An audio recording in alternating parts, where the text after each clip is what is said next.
আসসালামু আলাইকুম everyone, welcome back to my channel. আজকে আমি আপনাদের সাথে শেয়ার করে দেখাবো মুরগির মাংস রান্নার রেসিপি। মুরগির মাংস খুব কমন একটি রান্না। মুরগির মাংস খায় না এমন মানুষ খুঁজে পাওয়া খুবই কঠিন ব্যাপার। তবে সবার রান্না পারফেক্ট হয় না। সঠিকভাবে রান্না করতে না জানলে রান্নার পরেও মুরগির মাংস থেকে একটা আস্তে আস্তে গন্ধ থেকেই যায়। তাই আজকে আমি আপনাদেরকে সঠিকভাবে পারফেক্ট স্বাদে মুরগির মাংস রান্না করে দেখাবো। তাহলে চলুন দেরি না করে রান্নাটা শিখে নেই। প্রথমেই আমি মুরগির মাংসটা রান্না করার জন্য আমি মাংসগুলোকে হলুদ আর লবণ দিয়ে খুব ভালোভাবে মেখে ম্যারিনেট করে নিয়েছি। এখন আমি একটা প্যান গরম করে নিয়ে এর মধ্যে 5 টেবিলের মতন তেল দিয়ে দিয়েছি। এখন আমি যে মুরগির পিসগুলা ম্যারিনেট করে রেখেছিলাম সেগুলা একটু ভেজে নিব। আমি প্রত্যেকটা 3 থেকে 4 মিনিট করে ভেজে নিব। হাই হিটে রাখবো এই সময় আমি চুলার আঁচটা, কারণ এই সময় চুলার আঁচটা যদি লো হিটে রাখা হয় তাহলে এর থেকে পানি বের হতে শুরু করবে আর এটা ঠিকভাবে ভাজা হবে না। এজন্য হাই হিটে রেখে 3 থেকে 4 মিনিটের জন্য শুধু প্রত্যেকটা পিস ভেজে নিব। আর মাংস ভাজার আগে অবশ্যই মনে রাখবেন রান্নার হাঁড়িটা প্রথমে তেল দেওয়ার আগে খুব ভালোভাবে গরম করে নিতে হবে। এরপর তেল দিতে হবে। এতে হবে কি, মাংস ভাজার সময় পাত্রে মাংস লেগে যাওয়ার ভয় থাকবে না। আমার মাংসের পিসগুলো ভালোভাবে ভাজা হয়ে গেছে। এখন আমি আলুগুলা ভেজে নিচ্ছি। আমি এই আলুগুলা আগে থেকে কেটে খুব ভালোভাবে ধুয়ে পরিষ্কার করে পানিতে ভিজিয়ে রেখেছিলাম। এখন আমি আলুগুলার পিসগুলা তেলে একটু লালচে করে ভেজে নিব। আলুর পিসগুলা ভাজা হয়ে গেলে এগুলো উঠিয়ে রেখে আমি মূল রান্নায় চলে যাচ্ছি। প্রথমে আমি কিছু গরম মশলা ভেজে নিব। কি গরম মশলা নিব তা বলে দিচ্ছি। 3টা তেজপাতা, 6 থেকে 7টা লবঙ্গ, 6 থেকে 7টা এলাচ ফল আর 3টা বড় সাইজের দারুচিনি ভেঙে ছোট ছোট করে নিয়েছি। গরম মশলাগুলো 30 সেকেন্ডের মতো ভেজে নেওয়ার পর আমি 1.5 কাপ পরিমাণ পেঁয়াজ কুচি নিয়ে নিয়েছি। পেঁয়াজ কুচি যে কোনো রান্নায় বেশি পরিমাণে নিলে রান্নার স্বাদটা ভালো হয়, আর গোশের রান্নায় আরও বেশি, কারণ যে কোনো গোশের রান্নায় পেঁয়াজের কুচি একটু বেশি নিলে ঝোলটা একটু ঘন হয়ে আসে, যেটা খেতে অনেক বেশি ভালো লাগে। আর দিয়েছি এই পেঁয়াজটা একটু নরম করে নেওয়ার জন্য আমি লবণ দিয়ে দিয়েছি 1 চামচ পরিমাণ। লবণ দিলে পেঁয়াজটা খুব ভালোভাবে সফট হয়ে আসে। পেঁয়াজটা নেড়ে একটু ভাজা হয়ে গেলে আমি দিয়ে দিচ্ছি 1 টেবিল চামচ পরিমাণ রসুন বাটা আর দিচ্ছি 1 টেবিল চামচ পরিমাণ আদা বাটা। এখন আদা বাটা আর রসুন বাটা এই মশলাগুলোর সাথে আবারও খুব ভালোভাবে নেড়েচেড়ে ভেজে নিতে হবে। আদা রসুন বাটা দেওয়ার পর আরও 30 থেকে 40 সেকেন্ডের মতন আদা রসুন বাটা সহ সব মশলা ভেজে নিতে হবে।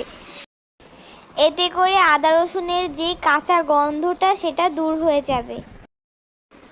30 থেকে 40 সেকেন্ডের মতন এই সব মশলা খুব ভালোভাবে ভেজে নেওয়ার পর আমি এখন এই মশলার মধ্যে কিছু গুঁড়া মশলা অ্যাড করে দিব। আমি প্রথমেই দিয়ে দিচ্ছি 1 চামচ পরিমাণ হলুদের গুঁড়া।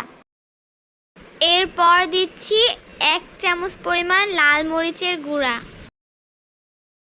দিচ্ছি 1 চামচ পরিমাণ ভাজা জিরার গুঁড়া। দিচ্ছি ধনিয়ার গুঁড়া 1 চামচ পরিমাণ।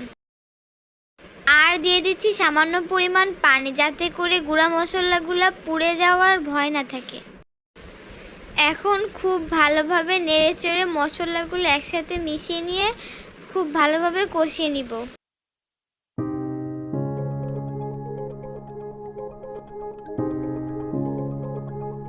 মশলাটা কষাতে কষাতে যখন দেখবেন তেল উপরে উঠে এসেছে তখন বুঝবেন আপনার মশলা খুব ভালোভাবে কষানো হয়ে গেছে।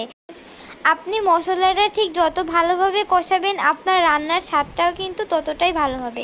মশলা ভালোভাবে কষানো হয়ে গেলে এখন আমি মশলার মধ্যে ভেজে রাখা মাংসগুলো দিয়ে দিয়েছি। এখন মশলার সাথে মাংসগুলোও একটু ভালোভাবে কষিয়ে নিব।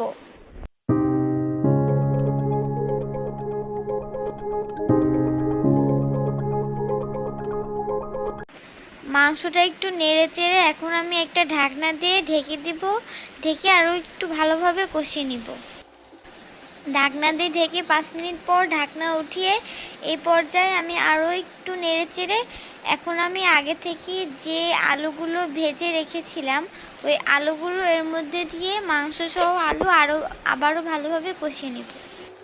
এ পর্যায়ে আমি আরও একবার ঢাকনা দিয়ে ঢেকে আলু সহ মাংস আরও একটু কষিয়ে নেব। ঢাকনা ওঠানোর পর এই পর্যায়ে দেখবেন মাংসটা খুব ভালোভাবে কষানো হয়ে গেছে। এখন আমি মাংসটা পুরোপুরিভাবে সেদ্ধ করে নেওয়ার জন্য এর মধ্যে গরম পানি অ্যাড করব। মাংসে কখনোই ঠান্ডা পানি অ্যাড করবেন না, তাহলে এর টেস্টটা নষ্ট হয়ে যাবে সহ এটা সেদ্ধ হতে যাবে না। এখন আমি আরও দু একটা উপাদান মিক্স করে নেব। প্রথমে আমি অ্যাড করে দিচ্ছি 2 চামচ পরিমাণ সয়া সস, দিয়ে একটু নেড়েচেড়ে ভালোভাবে মিশিয়ে দিয়ে এখন আমি ঢাকনা দিয়ে ঢেকে 5 মিনিট পর এখন আমি আস্ত রসুন দিয়ে দিয়েছি। আস্ত রসুনটা আপনাদের ইচ্ছা, আপনারা চাইলে দিতে পারেন আর না চাইলে স্কিপ করতে পারেন। আর দিয়েছিলাম ভাজা জিরার গুঁড়া, যখন পুরোপুরি উতলে উঠেছিল তখন আমি ভাজা জিরার গুঁড়া দিয়েছিলাম। ঢাকনা দিয়ে ঢেকে আরও 5 মিনিট পর এখন দিয়ে দিচ্ছি কাঁচা ঝাল। এই কাঁচা ঝালটা দেওয়ার কারণে এই পর্যায়ে খুব সুন্দর একটা ফ্লেভার আসে, যেটা মাংসের স্বাদকে আরও বেশি বাড়িয়ে দেয়। এই পর্যায়ে ঢাকনা দিয়ে ঢেকে 30 মিনিট পর্যন্ত অপেক্ষা করতে হবে।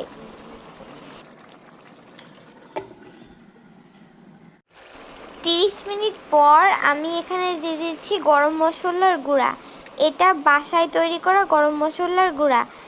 বাইরের কেনা গরম মশলার গুঁড়াটা দিলে কিন্তু অত সুন্দর ফ্লেভার আসবে না। আপনি যদি বাসায় দারুচিনি আরও যা যা গরম মশলা আছে সব কিছু তারপর ওই এলাচ ফল, তারপর গোলমরিচ সবগুলো একসাথে গুঁড়া করে নিয়ে গরম মশলাটা বাসায় তৈরি করে নেন, তাহলে কিন্তু এর থেকে অনেক বেশি সুন্দর একটা ফ্লেভার আসে। আর হ্যাঁ, দারুচিনিটার পরিমাণ একটু বেশি রাখবেন, তাহলে দেখবেন এর ফ্লেভারটা অনেক বেশি সুন্দর আসে। বাসায় বানানো এই গরম মশলাটা এই পর্যায়ে অ্যাড করলে দেখবেন আপনার মাংসের স্বাদটা অনেক বেশি বেড়ে যাবে আর খেতে অনেক বেশি ভালো লাগবে। দিয়ে আমি একটু নেড়ে চেড়ে নিচ্ছি মাংসগুলা। এখন ঢাকনা দিয়ে ঢেকে 5 মিনিট পর চুলা অফ করে দিব। ও আর একটা কথা, রান্না শেষ করার 5 থেকে 7 মিনিট আগে আপনারা লবণটা একটু টেস্ট করে নেবেন। যদি লাগে তাহলে লবণটা স্বাদ মতন অ্যাড করে নেবেন। আমি লবণটা চেক করেছিলাম, লবণটা একদম ঠিক আছে। আমার রান্না পুরোপুরিভাবে কমপ্লিট হয়ে গেছে, সব কিছু পুরোপুরিভাবে সেদ্ধ হয়ে গেছে। আমি ঝোলটা আর কমাই নাই। আপনারা চাইলে ঝোল এর থেকে আরও কমিয়ে নিতে পারেন বা চাইলে আরও একটু বেশি রাখতে পারেন। আমার মনে হয়েছে এরকমভাবে ঝোল রাখলেই পারফেক্ট।